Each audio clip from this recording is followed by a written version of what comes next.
Hello, I'm Dr. Brandt Gibson, and tonight, it is pretty late, but tonight I'd like to talk to you about another condition, another common condition in the foot and ankle, onychocryptosis or ingrown toenails.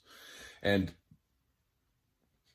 this is a subject I've talked about several times, and so I'm going to do this the exact same way. I'm going to talk about those four questions. Number one, what is onychocryptosis? What is an ingrown toenail?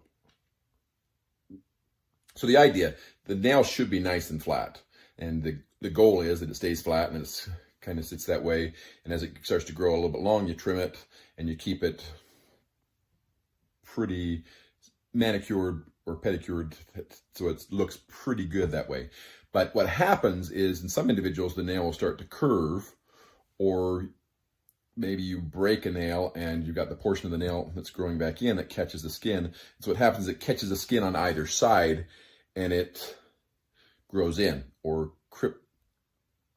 onychocryptosis, so it cryptates into the skin. So it goes down into the skin, catches the edge of the skin, and starts to cause pain, discomfort, and inflammation.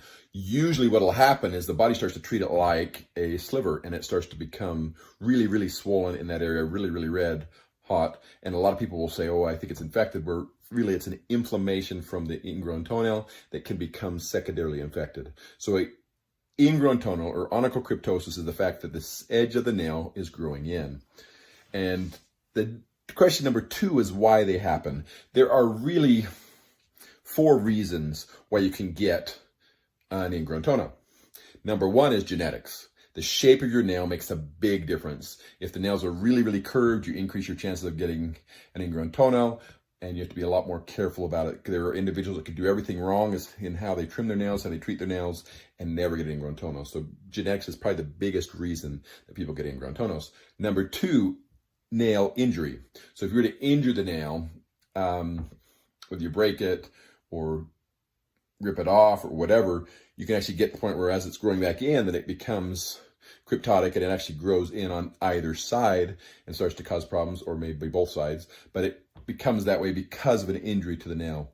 Number three is the care that you provide for the nail. So if you are one that doesn't do a very good job of trimming your nails, maybe you trim them back, you curve them down on the sides quite a bit, you increase your chances of getting ingrown toenails. Again, like I said, there are individuals that can do everything wrong and still never get an ingrown toenail, but you increase your chances if you don't cut the nail straight across like you're supposed to, but you have them curved like we commonly will do with a fingernail, right?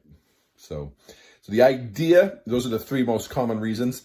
The fourth is some kind of infection, like a fungal infection or traumatic injury to the nail that causes it to become really, really thick. As you thicken up the center of the nail, it causes a similar problem as genetics does to cause the nail to start to curve, and you can actually get cryptotic changes on the sides of the nail, again, getting ingrown toenail. Question number three is how do you take care of it at home yourself? So if you're starting to get an ingrown toenail, there are a couple different things you can actually do. Commonly, what most people will do is they'll soak it in warm water and Epsom salt. The advantage of this is it draws out any infection and it helps decrease the inflammation, but it doesn't fix the problem at all.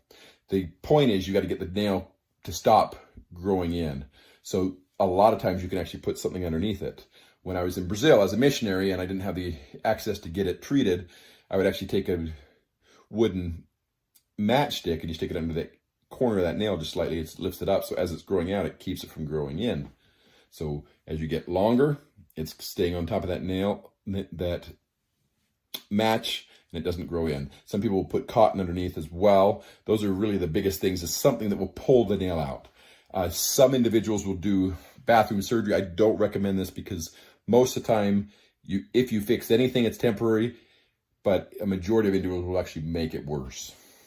And the fourth thing is, when should you go to the doctor? The point is, if you get a pretty significant ingrown toenail that gets pretty red and swollen and painful, it is a good idea to go be seen by a doctor, because we can actually fix the problem and we can get you back to normal really quickly without all the pain, without all the inflammation and infection, and without all the problems that you can actually create for yourself if you do a bathroom surgery. So this is Dr. Brandt Gibson, and this is your Podiatry Tips, day 154.